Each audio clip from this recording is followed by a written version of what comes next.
This is Auburn running back Jarquez Hunter. He's probably 5'9" on a good day. He's only 204 pounds, but I thought he ran pretty aggressively and actually has a pretty low center of gravity. A lot of these shorter guys like want to make you miss with elusiveness. That's not Jarquez Hunter. He's more like speed, 4.44 in the 40-yard dash, north-south style to him. I thought he caught almost everything thrown his way, but just a unique blend of being small but actually running super, super competitively. This is a really fun tape to watch because Jarquez Hunter, I would say, is a bit of a battering ram, has some juice, as you outlined with his 4.4 speed with a 1.58 10-yard split.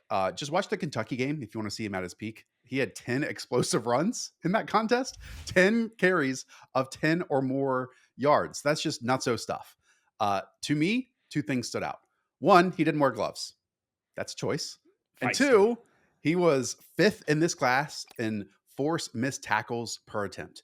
Now we can categorize him with, the Ashton Genties of the world if we want to, and some other guys in Cam Scadaboo and Damian Martinez who also break tackles. But he is certainly not mentioned among the echelon of running back prospects like those three are. Yeah, I think it's just probably because he's 5'9", 204. Also a 4-year player, 22 years old. Now he was at Auburn and he was actually contributing to that offense for 4 straight seasons.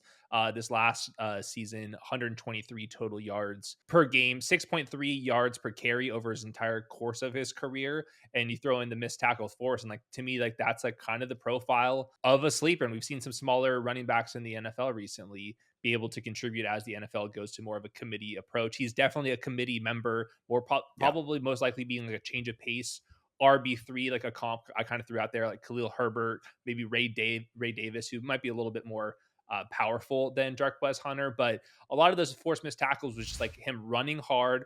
And when you are that low to the ground and you're running that fast, you can kind of just bounce off of guys too. So you're not going to be seeing spin moves and jump cuts and all that crazy stuff. But I thought he was decisive, one-cut rushing style, solid vision. Yeah, I'm not going to rank him as a obviously top 5 runner in this class. You and I both had him inside of our top 20 running backs. But I think where maybe the force missed tackles doesn't tell the entire story is he can break that first one, but I don't know if he can string together multiple of those moves or multiple of those force missed tackles. And this kind of is bared out in, his stats in terms of explosive runs. Like I said at the top, 42 runs of 10 plus yards. That's a 22.5%. That's massive. But then you go down to like 23 runs of 15 plus yards. That's 12.4%. And 14 of 20 plus yards. That's down at 7.5%. And so that's just something that to me, I saw with him that maybe separates him from the other tackle breakers in this class. They're able to string together multiple moves to gain those 20, 30, 40-yard runs. But that's not to take anything away from him. Like if he is your running back 3, like Sean Tucker, that's my comparison for him. We've seen games where Sean Tucker kind of took over and got the role and got the most opportunities, and that equaled 100 to nearly 200 rushing yards. And I thought his toughness really stood out too. I mean, he causes pileups, multiple defenders it took to bring him down on multiple occasions. Like obviously not a make you miss agile type of football player, but he's going to attack the edges. He's going to attack your shoulders and force you to tackle him every single Sunday. Yeah, he put a defender literally on like a backpack and took him for a first down. So you see a couple of those plays with him, which is just awesome to see. He's only 204 pounds. The fact that he's doing that just shows how tough of a guy he is. In terms of the pass catching game, 21 receptions. He caught pretty much everything thrown to him. I thought that he had reliable hands out there. He did not run sophisticated routes. Is that something that he can develop? Maybe so, but most running back receptions, especially from your RB2 or RB3, are just kind of swing passes, screen passes. He's definitely capable of doing that. Catch the check down, work up field. He can do all that stuff. I thought his pass protection was a visible weakness, though, mostly just because a blitzer from a linebacker or a safety that just wants to run right through you, it's much easier to do that if the running back's only 204 pounds. So I think that he would want to do it.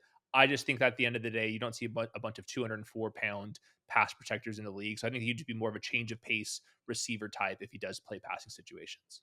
And I know we're 5 minutes in, and I should have mentioned this sooner. This is not the Auburn program that you are kind of used to. He was the entire offense. He rushed for 1,200 yards, had 155 receiving. The next leading rusher on the team was the quarterback at 283 yards. And if we look at the receiving options, 981 yards and 600 yards. So he was by far and away the plan A and plan B of this Auburn offense. And so if defenses can key on that, he actually did a fantastic job, I thought, at creating as much space and as many openings as he could. And then, the downhill aspect when he gets that forward lean, I really thought good things can happen. And yeah, I mean, 39 receptions over the last 2 seasons is like nothing Yep. to laugh at when it comes to these backs. So I'm a fan. Like I can easily see him being a contributor. I would just say most likely on day three. I gave him an early round 4 grade, came out as my RB 11, which is pretty dang good in this draft class. I didn't see like very many clear weaknesses to his game. He's also like somebody like we post some of these analytics based charts, and he's like always in like the right Top quadrant, right. like the top right Yep. quadrant, like on everything. You love to see that. And then also the GPS data, like the actual tracking of his game speed, all of that translates. And I thought that he like did have notable speed out there. So if he's a committee back and he's going to be really, really cheap to add to your team, like I think like this is going to be a pick that you guys should be applauding if your team does end up drafting him. All right. That does it. At the end of the day, we're going to have 46 of these prospect profiles on the channel. So don't just watch this one. Do us a favor, hit subscribe, leave a thumbs up, and go check out another video. We'll see you over there.